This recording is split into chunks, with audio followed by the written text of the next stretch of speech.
wabarakatuh. Waalaikumsalam warahmatullahi wabarakatuh. Baik, hari ini kita akan mempelajari tentang mengimani kitab Allah Subhanahu wa taala. Oke, baik. Pertama yang harus kita ketahui, apa itu kitab? Siapa tahu jawabnya? Apa itu kitab? Ya, silakan. Jadi, Kitab adalah kalam Allah yang diwahyukan melalui malaikat Jibril kepada Nabi Muhammad. kepada yang jemputan yang disampaikan Zaki itu pengertian Al-Quran. Nah, bedakan dari kitab, bedakan Al-Quran. Ya kan? Nah, siapa lagi berapa? Apa itu kitab?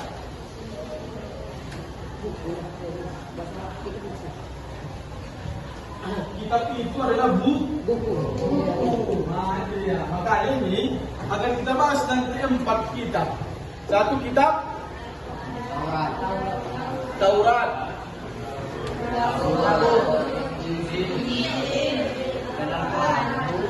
Injil, kitab Injil dan Al-Quran. Siapa yang berpendapat mengapa Al-Quran terakhir?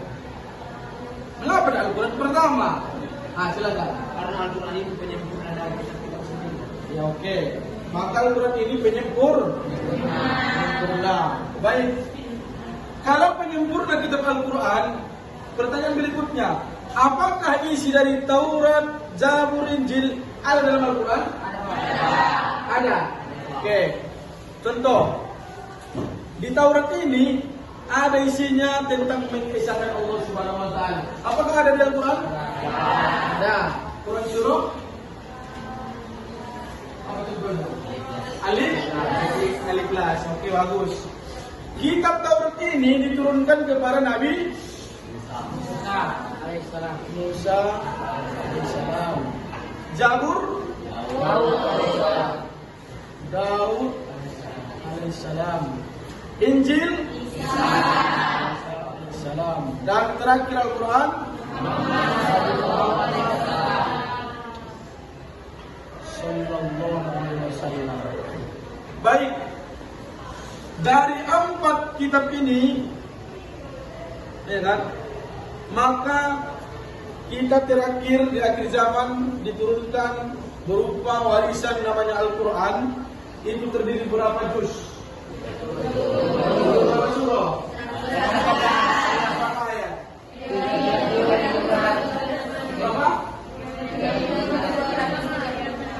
6.000? Oke. Kemarin pernah Bapak tanyakan juga itu. Mengapa berbeda di situ 6.226 dengan 6.666?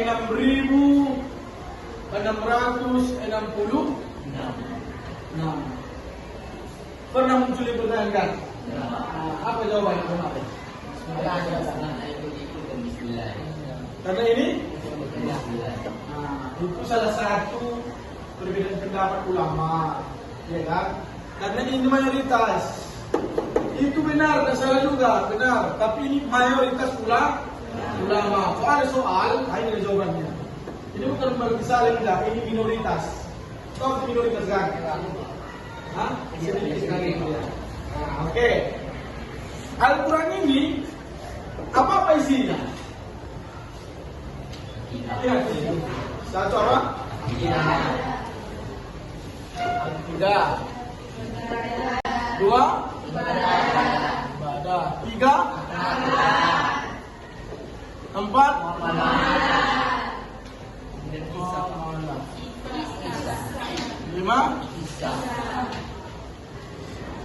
Oke.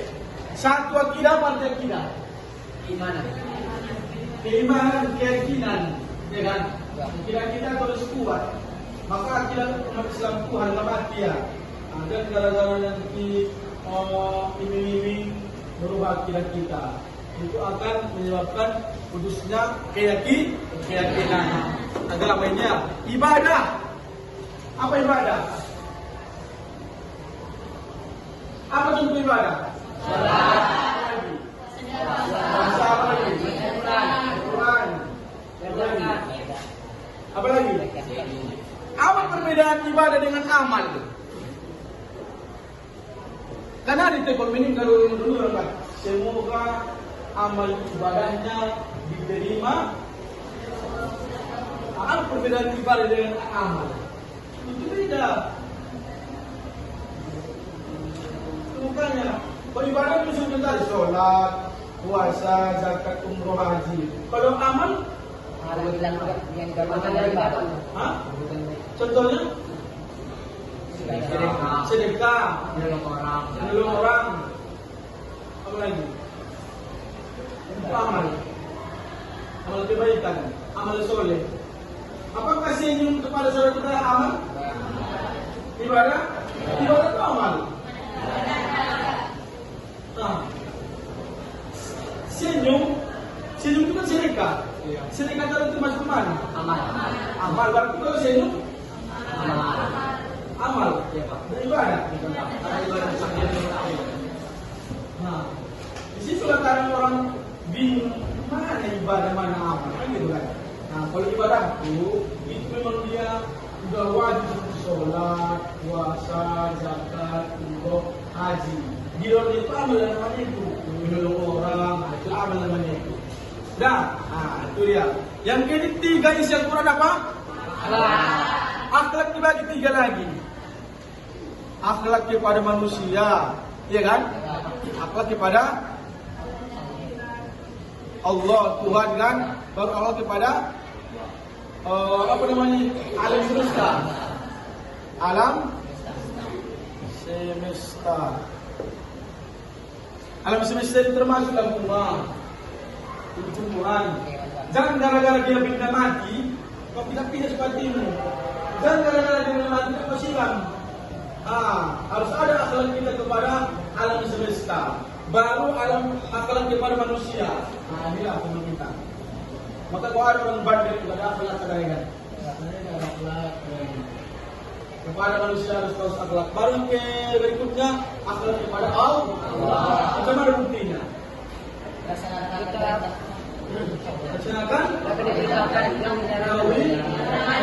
kepada Allah Subhanahu wa taala. Sempurna isi Al-Quran itu. Yang keempat, apa itu? Apa? Hubungan kepada contohnya. Jual beli. Kan hubungan juga. Jual beli kan. Apa lagi? Turun murid. Pernikahan. Masih juga. Pernikahan. Nah, baru apa lagi? Tolong menolong. Muamalah ini pokoknya sosial lagi itu dia, sosial. Bermasyarakat itu muamalah. Mau berdagang, ya kan? Mau dia jual beli, pernikahan, harta warisan. Itu hubungan sesama manusia. Oke, terakhir. Apa ini?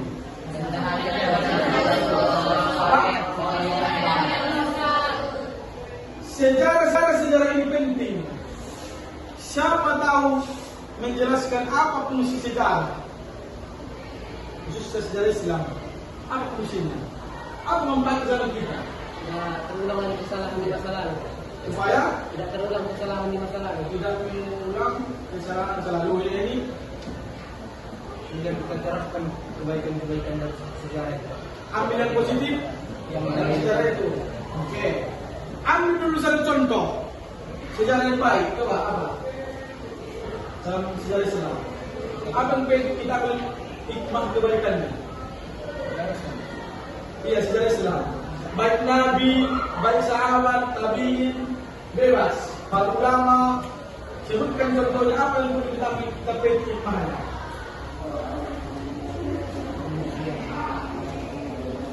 Apa sejarah kan? Sejarah itu banyak. Contoh Nabi Ibrahim. Apa mukjizatnya? Tidak bisa terbakar. Apa dia? Ibrahim itu dia tidak menyembah berhala walaupun ayahnya. Siapa namanya? Siapa namanya? Siapa?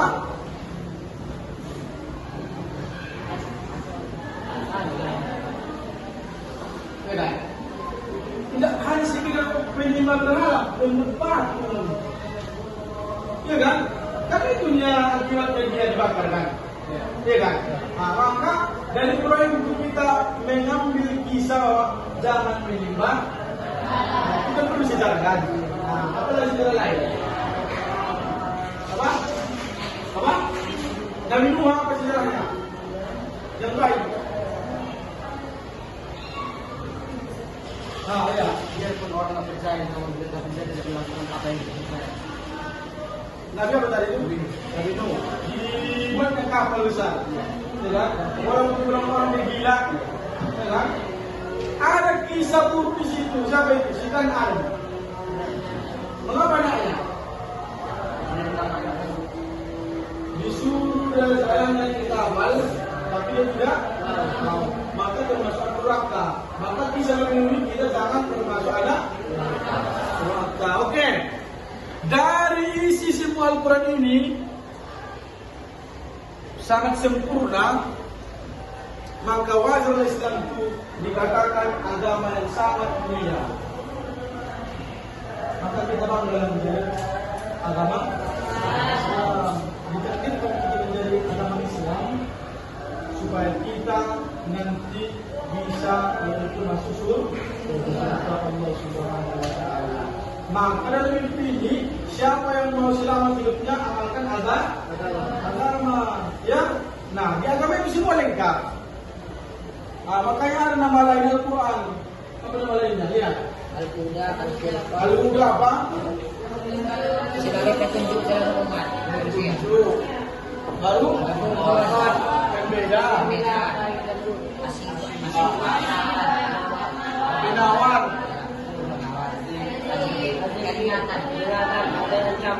Peringatan. Oke, Islam itu apa petunjuk dalam Islam? Inilah petunjuk kita, inilah kompas kita, inilah arah kiblat kita, ya kan? Nah, inilah arah kita. Maka siapa yang tahu Al-Quran bisa di kita. Ini apa kita, kiblat kita kan? Ininya pedoman hidup kita. Jadi Islam itu nama lain Al-Quran apa? Petunjuk. Baru pembeda. Tahu kita membedakan haram dengan halal. Yang mana yang baik, yang mana? Nah, kemudian ternyata Al-Quran ini di sini bisa kita mengobati segala penyakit. Tapi kita tak tahu yang mana ayat yang dibaca. Ya. Bismillahirrahmanirrahim. Bismillahirrahmanirrahim. Tapi yakin kepada Allah. Bismillah saja lah. Bismillah. Baru lagi kembali. Bismillahirrahmanirrahim lagi. Maka setiap aktivitas sebutkanlah Allah. Baru terakhir peringatan. Semua kita diingatkan Allah. Ya kan? Apa contohnya? Sakit peringatan supaya kita lebih dekat kepada Allah. Kalau ada manusia ataupun kalian tak pernah sakit, ya kan? Hidupnya senang selalu, tak pernah galau, tak pernah ada masalah, berarti ini Allah tak suka sama dia. Benci Allah sama dia. Tapi kalau sesekali sakit, galau, apa lagi? Stres, itu buktinya Allah suka kepada kita. Ya kan? Kalau begitu, kalau sering kita diuji Allah, berarti tandanya Allah suka kepada kita. Maka dari itu biarlah setiap kali kita susah di dunia ini, tapi di akhir nanti selamat. Untuk bisa. Oke, kira-kira ada pertanyaan? Silakan. Sebelum kami tutup pembahasan kita ini, ada kira-kira bertanya, silakan. Atau sudah pas? Sudah mengerti? Sudah? Ayo silakan. Kan semua Nabi alaihissalam. Kenapa hanya Nabi Muhammad SAW dibuatnya? Bagus, pertanyaan yang mantap. Dan Nabi Adam sampai Nabi Isa itu gelarnya ataupun panggilannya alaihi. Mengapa Rasulullah Sallallahu Alaihi Wasallam? Jawabannya adalah karena ini adalah Habibullah, kekasih Allah, pilihan Allah. Dia yang sangat dimuliakan oleh Allah. Namanya digandengkan di Al-Quran Allah Muhammad. Padahal orang yang belum ada, tapi sudah ada digandengkan Allah dengan Muhammad. Siapa yang lihat Nabi Adam alaihi? Jadi jawabannya adalah karena ini adalah manusia pilihan Allah. Subhanallah. Apakah ini bukan manusia pilihan, tapi ini paling istimewa namanya. Istimewa. Nah, maka jangan kita Nabi Adam betul-betul bersyukur Allah suka, tapi lebih istimewa. Sama dengan suami istri ada anak 12. Kan dari 12 sudah ada istimewa kan? Karena kenapa dia istimewa? Mungkin baik kelebihan, sangat baik. Tanpa disuruh mengerti. Dengan satu hanya apa dia mau? Dia mengaku. Aneh lah harus disuruh, harus disuruh. 5.000 baru mengaku. Senang juga emaknya, tapi tidak sesuai dengan anak yang itu udah jauh. Oke? Ada lagi? Oke? Maka dari itu Allah semua mengerti dan dipahami. Oke, demikian. Assalamualaikum warahmatullahi wabarakatuh.